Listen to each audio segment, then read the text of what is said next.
And kind of environment they are facing is entirely different from the childhood that we had. And I'm not very old, so just one generation difference is so much. This youth has smartphone, internet, social media, Facebook, Instagram, Twitter. The kind of pressure, imagine the kind of peer pressure and everything they're going through.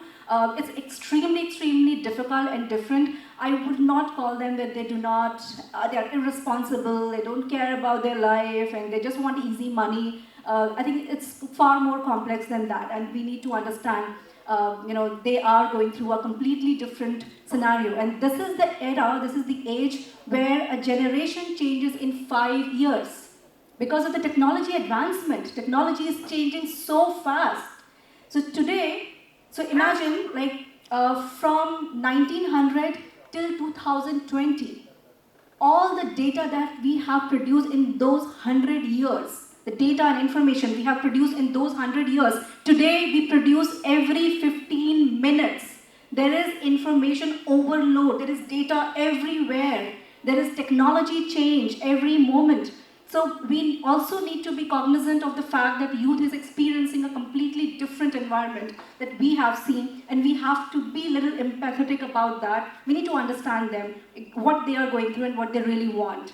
So ChatGPT, you must have heard about that. How many of you really know ChatGPT?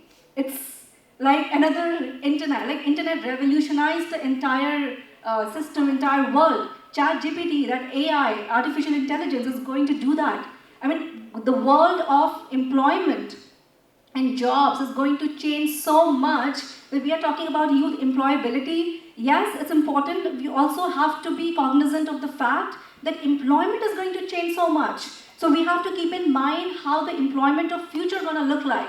So ChatGPT, today, a lot of my work getting done by ChatGPT. I mean, I can write my speech, I can create art, I can do creativity. I mean, I'm saving like 2-3 hours, 4 hours of my time on ChatGPT, AI, and this is just the first generation. Imagine just in few years, 2 years, half of our jobs will be done by AI. And then the kind of jobs we are doing is going to be extremely different.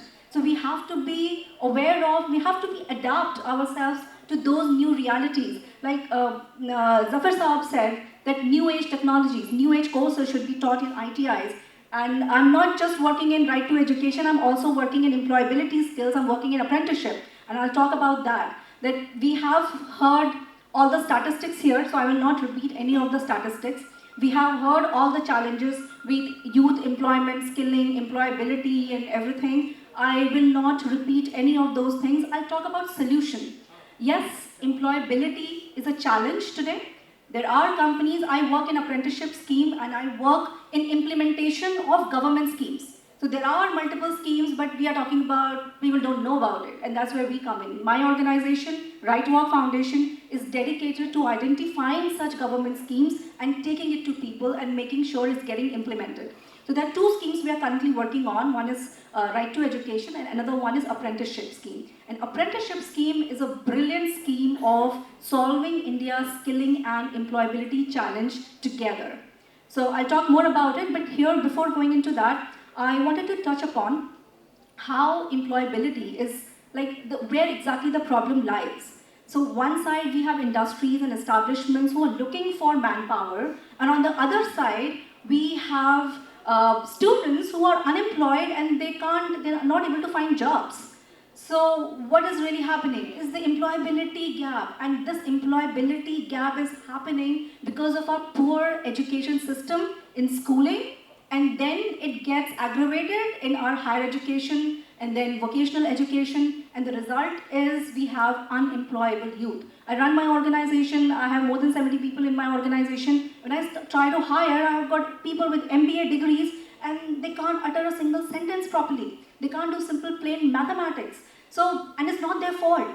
I don't mock them for not being able to do that. It's not their fault. The fault is our education system, our government schools, the kind of education, the quality they are providing. Even many low-cost private schools, the budget private schools, all these school education, I mean, they're not providing high-quality education. And all the rich guys, all big bureaucrats and everyone, all people with privileges, they're sending their children to elite private schools, which are exclusive spaces. So as long as we are exclusive, we are not allowing poor people or underprivileged people to come and use our spaces of schooling and skilling, then until we do that, we are not going to change. And I'm one of the examples.